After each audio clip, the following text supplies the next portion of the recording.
welcome back to the middle chapter. Today, we're going to talk about things we're too old to feel guilty about. Ladies, are you ready? I'm Sure. ready. Let's do it. All right. So, what have you stopped apologizing for in your big Everything. Not coming. age of 45? Yeah, being able to Everything. not do something. I think I stopped apologizing for things that I that's beyond my control that I can't do. So Give me an when there's example. an event or something that's coming up and something happens that's beyond my control, I mean, I apologize that say I'm sorry I can't make it, but I don't feel guilty about it because hey, that's beyond my control.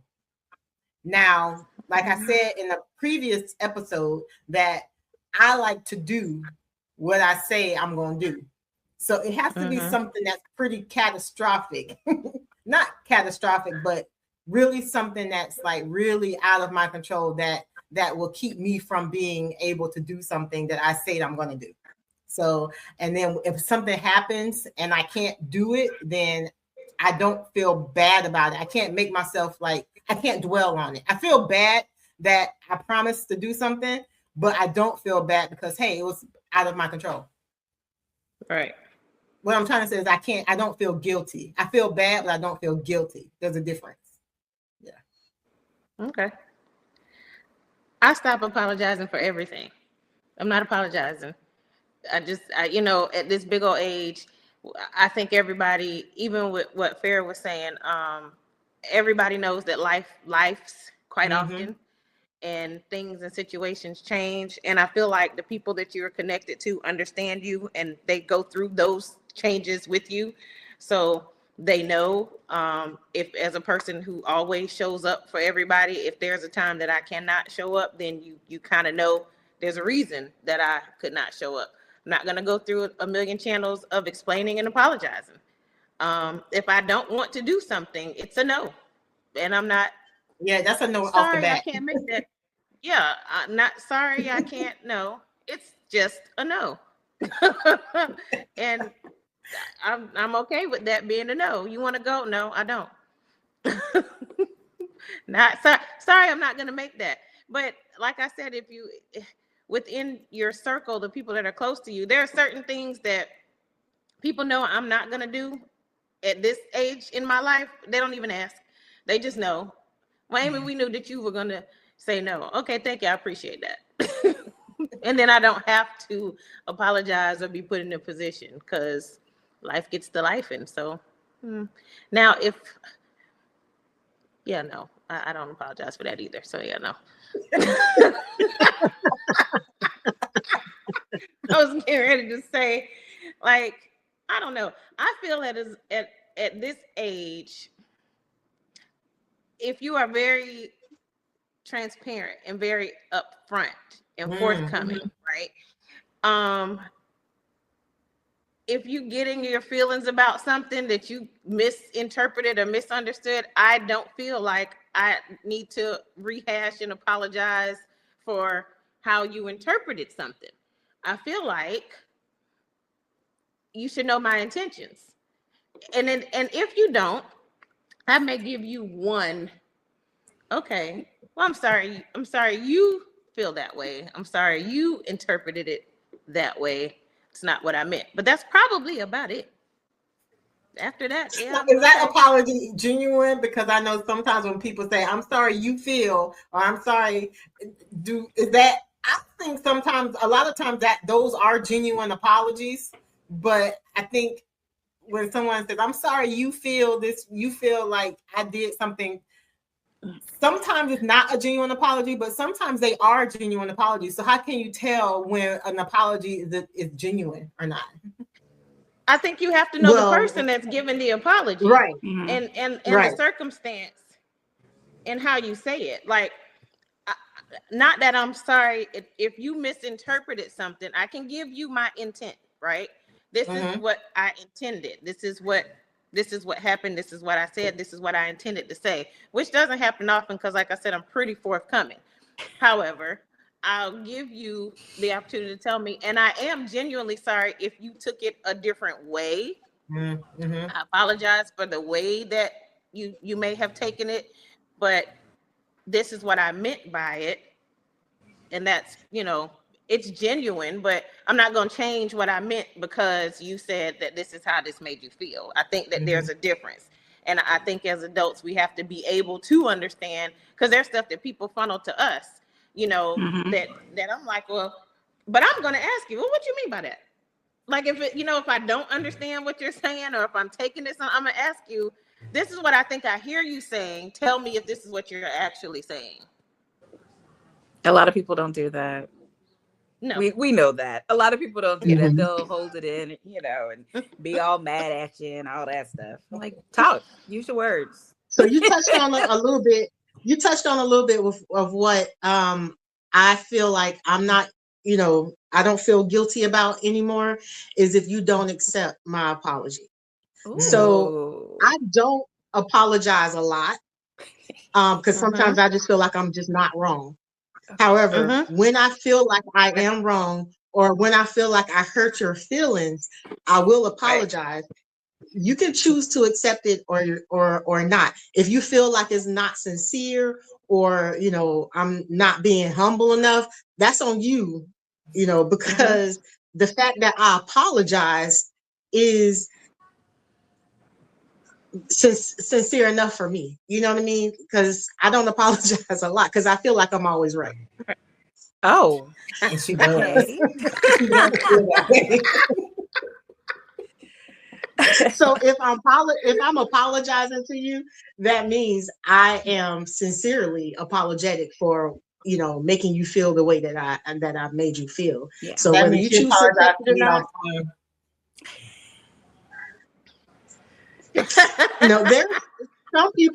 There's some people in your life that you don't ever have to apologize to because they know your intentions. Right. Oh. They know your heart.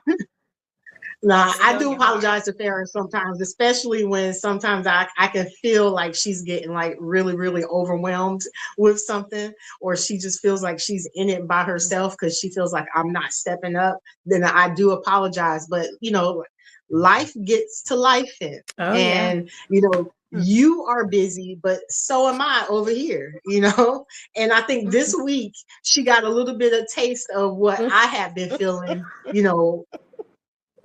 as far as like feeling overwhelmed and doing too much, but still being pulled in other directions. She felt a little bit of that this week. So yeah. Hopefully not a testimonial. Not a testimonial. That's what we doing. Oh my gosh. But yeah, just as the quick answer is, I'm not feeling guilty anymore if you don't accept my apology. Yeah, I think because how many times can you apologize? You know what I'm saying? That's when that comes into play. And like I said, if people know you and know your character and know who you are, then immediately if they're offended, then they know to have a conversation because they know you and they know, well, maybe, are you doing okay? That's another thing. That if you get offended by somebody that doesn't genuinely regularly offend people, if you're offended, don't jump to, oh, you're attacking me. Let me just ask you, girl, you all right? You snapped a little bit the other day. And I know that's not typically how we talk. So I'm just, you good? Like a little temperature check, just making sure you're good. But you got to know your people for that to take place. Yep. I think I'm like, y'all, seriously, I'm over here. I'm trying to heal. I'm in therapy. So, but I'm a people pleaser. Well, I used to be. I'm really moving away from that. So I really don't apologize for much of anything these days because I'm usually doing it to make you feel better. And she's not doing that no more.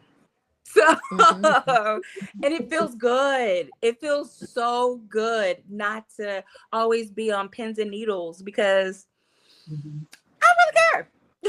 Like, you know what I'm saying? And it feels good to put myself first. And sometimes that's my form of self-care. When I'm putting myself first, Yeah, I'm not really apologizing. I've canceled plans an hour before we were going. I don't care. I'm sorry. I'm tired today, or I don't feel like putting a bra on. How about that? I have, I mean, honestly, and I don't apologize. I'm just like, guys, I need a rain check. And that's pretty much it. But yeah, I mean, I don't apologize for not speaking to at this people, age, we for need ghosting mental people. breaks. At this age, sometimes we need mental breaks. And so if you got to cancel at the last minute for mental to keep yourself together mentally, then by all means. Yeah, Because absolutely. we seem to go and go and go and go this age. If we're not taking care of our kids, we're taking care of our parents, we're trying to do something, with our friends or whatever. Sometimes we just need to take a break. So we can't apologize for taking a break. There's a lot of women that are having like mental breakdowns. Sometimes they go missing for a few days or whatever, or sometimes they may go a little crazy. There's a lot of stories coming out now where people are like they're unaliving their kids, so or themselves. So sometimes you just need that mental break. So you can't apologize for that. Yeah, absolutely. No.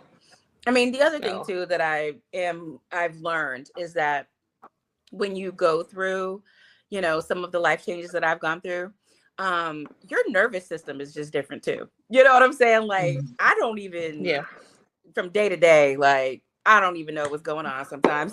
So yes, exactly what Farrah is saying. Like, you have to take that break for yourself. And that is a form of self-care. And that's why I don't apologize. I don't apologize. And that was just one example. You went through like one of the biggest life changes, so you need breaks here and there. So yeah, absolutely. I mean, the other thing too is that in my job, I managed like tons of people. You're taking on their energy too, so you're dealing with those people, their issues, plus you're doing your job, and then dealing with the passing of Larry and all that stuff. It's like, if y'all don't hear from me, you know what I'm saying? I'm taking some time, and yeah, it's been 2 years, but I'm still in the process. It makes sense though. I mean, for me, it makes sense that sometimes you just need to take a step back. So Farrah got all, and that's something else that there should be no guilt and no apology for, is for not taking on everybody else's stuff. Ooh. Right? There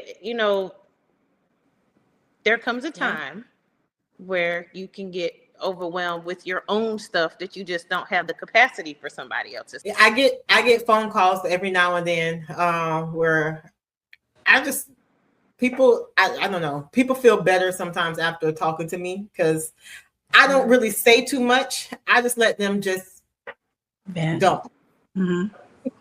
And so I think, and I don't really have to say anything.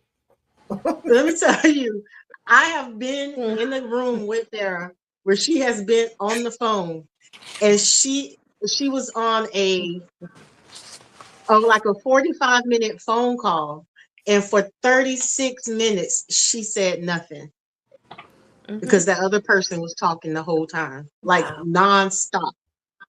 Farrah she didn't even have to say no, she didn't even have to say anything. That lady just spoke. She talked nonstop for like 36 minutes. I'm a good listener. I'm a good listener for people. That's a lot. Because people just want to get it out. I can relate. And you just, and it's so funny because you'll answer and you'll be like, hey, how you doing? And then before you can get out how you doing, here comes all of their stuff. And really? No, don't even have a minute for that. Don't have a minute for the reaction. So I had to let you get through all of the stuff that you have to get off your chest, no matter what I'm doing, because that's the other thing. You call. You don't know where I am. You don't know what I'm doing. You don't know what I'm in the middle of. I can't even get to tell you what I'm in the middle of. Like Tara said, we were in the car together. Yeah, we were actually in the car driving somewhere.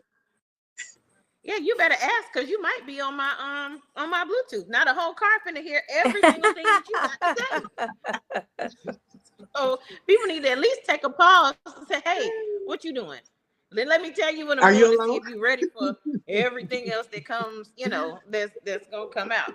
But that's funny. But even with that, you have to take. That's why I'm saying. That's why I said you have to take a break from the lending ear to everything. There's just sometimes that you can get over. You're gonna send your pressure up and everything else, and you won't even know why, and it won't even be your stuff. You have your pressure be up, and you'll be like, "Well, I'm okay. I don't have nothing going on." But then if somebody talks to you a little further, you got 10 people in your life that do have things going on, and you have now internalized every ounce of that stuff. And you have no release for yourself, because then who do you call? Everybody's calling you. Who you calling? I mean, and everybody says, you can pray, and that's great, and I do, and we do. But you everybody needs a sounding board at some point.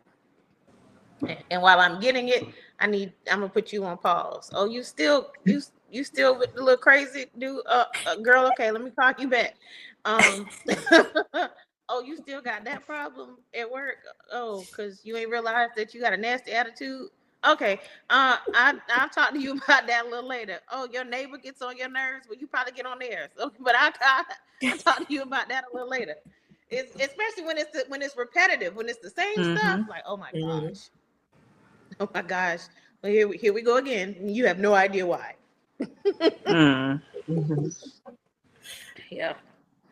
So, yeah, I think we've answered. Not feeling guilty. I think we kind of answered this question, but I'm gonna ask it anyways. Do we feel guilty about saying no?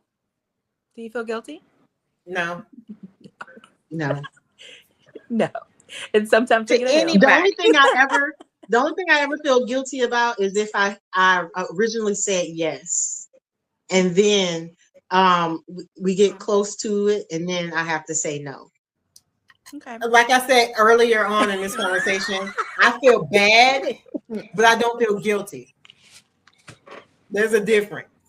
I'll feel bad and be like, "Oh man, I wish I could have done something," but that's as far as it's gonna go. I'm not gonna like beat myself up because, like I said, when I can't do something, that means it's literally beyond my control as to why I can't do it after I said I could do it. So okay. Yeah, I don't feel guilty. Yeah, I just feel bad. It's a no that I couldn't do for it. everybody. That's everybody can get a no.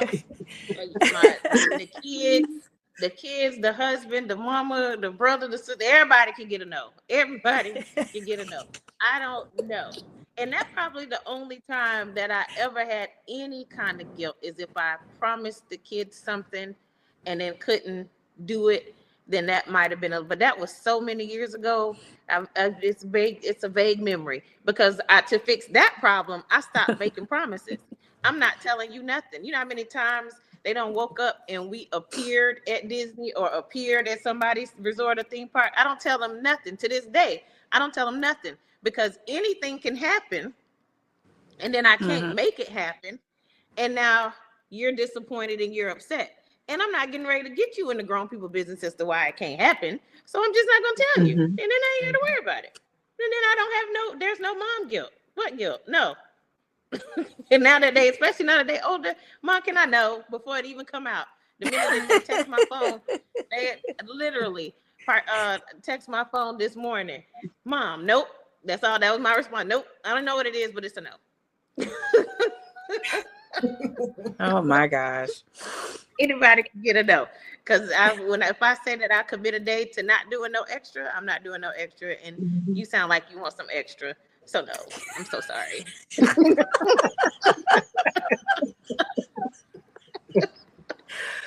Oh my gosh. This piece that I have comes at a price of a no for you.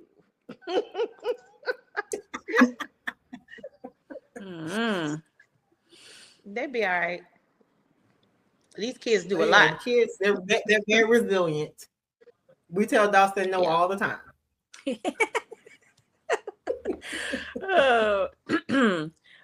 Okay, so what opinion do you have now that your younger self would never believe? That I would be more confident when I got older, because I was very shy as a kid. I still think I'm shy, but I'm not as shy as I was. I'm not afraid of public speaking like I was when I was younger. So, yeah, I think that would be, I'm more confident when it comes to that. Okay. Still don't like it. I don't like it. I do not. Don't get me. I do not like public speaking. I do not. But I'm not afraid. I'm not afraid. Okay. I have a few. Hard work does not always pay off. Like, it doesn't always get you as far as you think you're gonna go. You know what I'm saying? Like, hard work gets you more work. You gotta smarter. You gotta work smarter. Yeah, not harder. No, anybody tell us that back in the day, because that grind is going to have you burnt out. Don't be afraid now to use AI. What is another one? That's true. That bad things don't happen to good people. That is like the biggest piece of BS in the world. Oh, yeah. I know bad plenty things of happen good to people. everybody. I'm sorry? Bad things happen to everybody. Because life. That's just life. You have to go through it. Because you have to go through it. And that's just it. So there's so many. But I mean, once again, just growing up and just thinking that, if you work hard and you're a good person, and that everything's going to be fine. No, girl. No, because that mediocre person that's right behind you, they're going to surpass you because they know the person that's right above you that's going to push them up higher than you. Ooh. So, yeah, hard work doesn't always get you, noticed. Maybe the misconception or whatever that was told that, if you treat people well or treat people a certain way, then they'll do the same to and for you. No. No. Because there are givers and there are takers in this life, and a whole lot of takers. A whole lot of people will let you pour into them, give to them, do for them. And this is on every spectrum, not just monetary, the but Bible support. says treat everyone do unto as you others. Want to be treated. Yes. As you would have them do unto you. Yes. Correct. But everybody doesn't do that. Everybody doesn't everybody do aren't that. Christian. No. And that's the biblical principle. The concept that you're raised with is that if you're good to people, then those people will in turn be good to you. No, that's not going to happen. You can be as good as gold to people and they will still treat you like crap. And they will still, they'll still turn around and betray you. So you just have to watch. So you're good to them if it's like the Bible says, because this is who I am. So I am going to be good to you. But now you need to have a watchful eye. And stay away from that person. Discernment needs to come into play. Discernment needs to come into play. At this age, you can really sit back and do, in a lot of settings, I do a lot less talking and a whole lot of watching. Because I'm going to just watch and I'm going to see what everybody's doing to see what everybody says. There's a lot of times in discussions, I don't even have an opinion. Amy, what do you think? Because I want to let it flow to see where everybody's head is at. Every now and then, if I have something, I'll share it. But otherwise, I'm like, oh, you can watch a whole tornado forming and just sit back and watch. Nope, I ain't got nothing to say. I ain't want no part of that. That sounds like that's going to be some drama. I'm looking for my exit. Protected my peace at this age. I ain't got time for confusion. That's another thing I'm not apologizing for. I don't feel guilty about not being a part of anybody's confusion. Nothing to do with your levels of confusion and shutting down all types of gossip and mindless conversation. Like, Don't want any part of it. I'm so sorry. I found myself the older I get doing that. If you come to me about somebody and tell me something about somebody, if I haven't had that experience with that person, I'm sorry you had that experience with that person, but you need to talk to that person and we just gonna table it. Like I'm not gonna go back and forth. You have me hating somebody I don't even know. And then the whole time find out it was you. So no, very slow to judge and listen, like, oh, okay, and change the subject, because now what are we doing? Now we just sitting up here gossiping about this person that you're afraid to have a conversation with. I don't want no part of that. That's toxic. That doesn't render me anything in life. And at this point, things need to render me something. Either monetary gain or some peace. It's one of those two things. No. But that would probably be the I think opinion. one of the things that I'm not feeling guilty about is what you think about me. You know, especially if I've never like done anything to you and you still don't like me for some reason. I'm like, okay, I don't care. But you've always been like that. That's been your whole life. I have always been like that, where I didn't care what somebody thought about me, but like I would wonder why. You know, it was always that, why don't she like me? You know, now it's like I don't even care. You know, No, I didn't, especially if I've never done anything to you, or if I don't even know you like that, and you still don't like me and stuff like that. So that means the devil in you don't like the God in me. So I can't do nothing about that. I love not even that, the topic of conversation. Like, you need to, at this age, you pick your circles. You pick your circles. So I'm not going to choose to be around people that don't like me. Don't choose to be around me. If you know I'm coming, if you know I'm gonna be there, and it's a thorn in your side, you have a conscious decision of staying home. I don't feel guilty about divorcing a friendship, because there are some friendships that you may have had that were excellent, great, wonderful friendships for that season that you had them.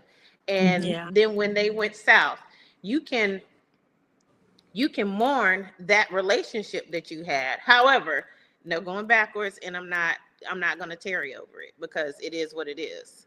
So that, I think that's a thing, because some people feel like because you've been friends for 30 something years that you still got to be friends for 30 something years. But if you hurt me, if you said something to me, then no, I ain't got to be your friend, because we've all, same thing with married couples that have been together for a million years, that you think that you just got to stay with this person because you've been together a million years. No, I don't like you no more. So there should be no guilt in saying this is it. This is, this has come to its close, and everybody even at is moving on. 49 years. Everything. That's with everything. Relationships, friendships, jobs. You may have been at the same job for 30 years, and then you get tired, leave that. You know what I'm saying? No, those are some things that don't feel guilty about it, because if you're committed in this stage in your life to the next phase of your life for growth and health, then you got to be okay with letting stuff go that doesn't bring you peace or joy. Easier said than done, but I agree. Well, that's what therapy's for. That is what therapy's for. Just one little notch at a time. Nope, that was draining. But and as you start to evolve and change, you'll feel it. You don't even have to like pinpoint, okay, I'm gonna let this go. And and the other thing, God will remove them people for you and the situations for you. I said the spirit know when to move. If somebody is not for you, they will get on, and you don't have to even have a conversation. You'll just wake up one day and be like, well, dang, yeah, I used to, Same thing with a career. I could not imagine not having that job. And then it's gone. Yeah, it's gone. And I'm okay. We want to hear from you. What's something you're too old to feel guilty about? Thank you for joining us on this episode of The Middle Chapter. And don't forget, like, share, subscribe.